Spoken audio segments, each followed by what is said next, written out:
Barry White. You may remember I got this CD a little while back, which renewed my interest in Bazza's work. It's got a nice selection of songs, not all the usual sort of hits and stuff. There's a few other ones in there which I'd never heard before. Nice little essay inside there, just giving a little bit of information about Barry.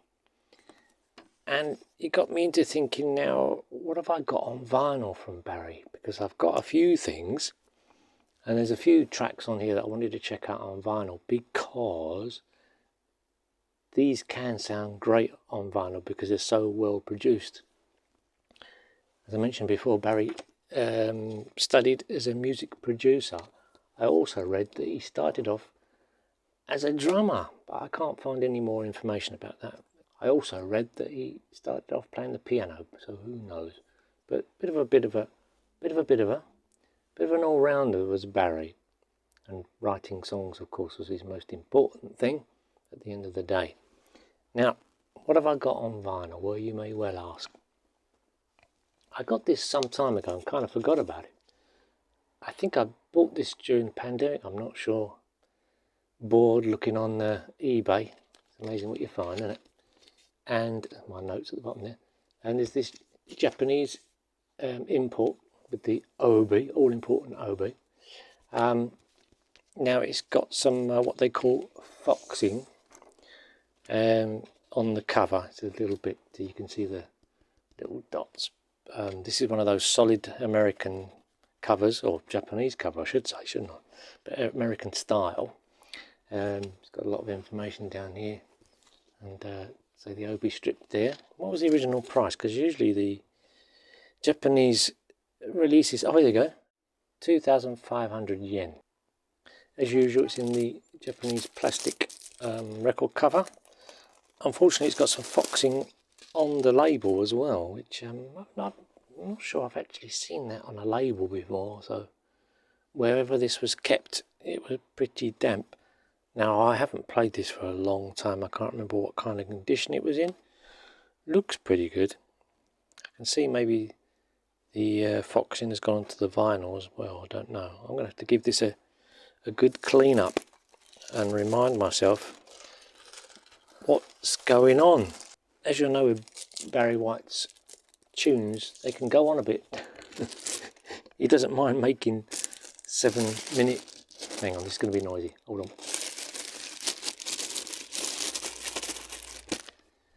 He doesn't mind making 7-minute, 8-minute tunes. Now, saying that, these are all quite short. But yeah, he does make long tunes. Can't get many tunes on one record, of course, and he would not squash them on because you lose quality. Barry, being a producer, knows that. So he'd be a little bit sparse with his songs, but you got better quality. There's Barry with one of his latest additions to his estate. Nice swimming pool. I won't take this off because I won't get it back on again. Actually got a very long title. Love Unlimited Orchestra, Rhapsody in White, arranged and conducted by Barry White, featuring Love's Theme. Now I'm assuming all that is translated onto here. It's been quite a task. But I do like the obi. There we are. I put that one back in its plastic doodah to stop the foxing spreading to anywhere else.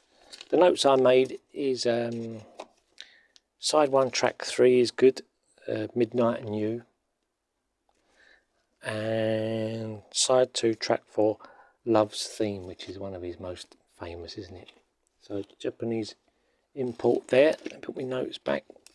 Something I must do is make a note of where I buy things, because at the time you think, oh, does it matter? But 5 years down the line you can't remember, and it's quite interesting to know where you went and where you got it.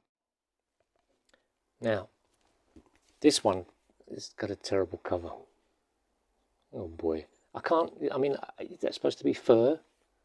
I don't know. And then, yeah, it's Barry White sings for someone you love. Oh boy. There we are. Why didn't they just put that on the front? Here he is, look. Looking happy.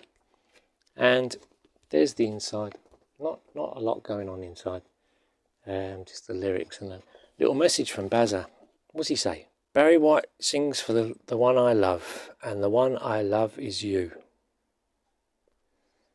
His songs are like a locket. What's it, bucket? His songs are like a locket. Bucket.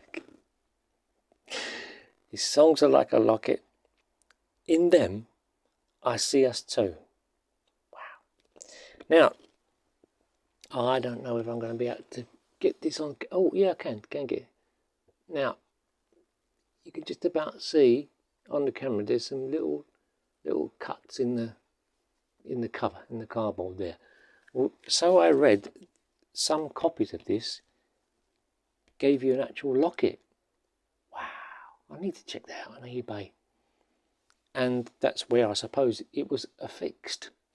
Now this must have cost a lot of money if they were giving away a certain amount of lockets. Maybe what, 2,000, 3,000? More than that maybe.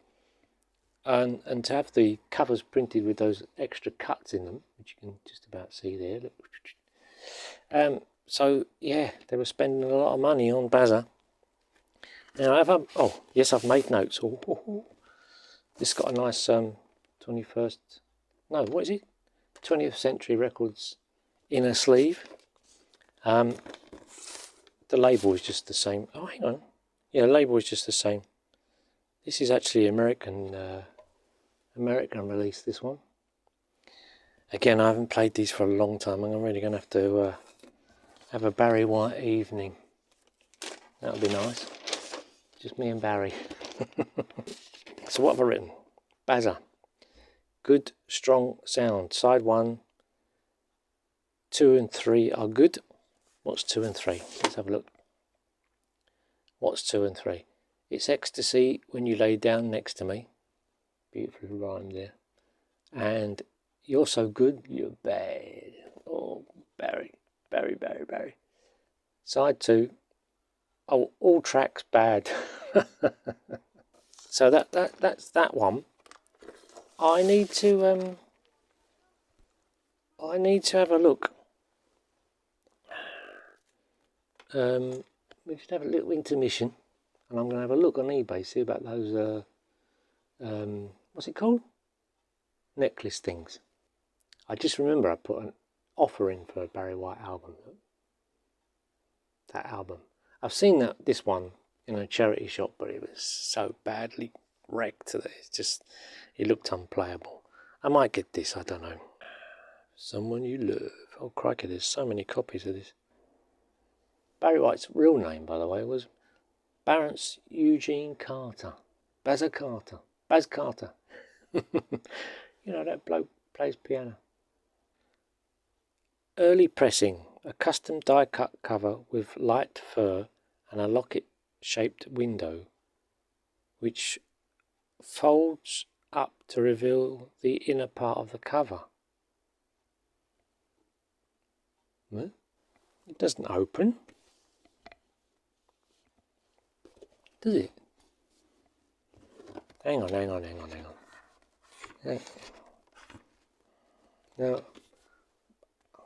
this was issued with this light fur cover and a dark fur cover. Looking on eBay there's a lot more dark covers than there are light covers. I have to say the dark cover looks better. Kinda. Still a terrible cover. Like I said, should put Bazza on the front. And the reason for making this video is I uploaded a short showing this album, and it did very, very well. In fact, it's my most viewed short ever. Barry White, very popular man, of course, and deservedly so. This was a pound, a double album best of. Yeah, it's there's Bazza there with the ladies from Love Unlimited. Yes, there we go, including his wife, Claudine. What a lovely name. One piece of interesting information, that Barry in 1974 had been responsible for over $16 million worth of record sales. That's a whole lot of records. This has got a nice selection of tracks on it. And what I thought would be interesting, they're all short versions. I was going on about long songs, and like Barry likes to take his time. I thought it'd be interesting just to hear the short versions, and be interesting to see how they could shorten such great classics down to a radio-friendly 3.5 minutes. This has got all the hits and more, and it was just interesting for me to listen to other ones. 24 tracks on here. Not a lot more to say about this. Very, very cheaply done. Terrible label. Unfortunately, this is going to go in the bin because it's kind of unplayable. Barry White, unplayable.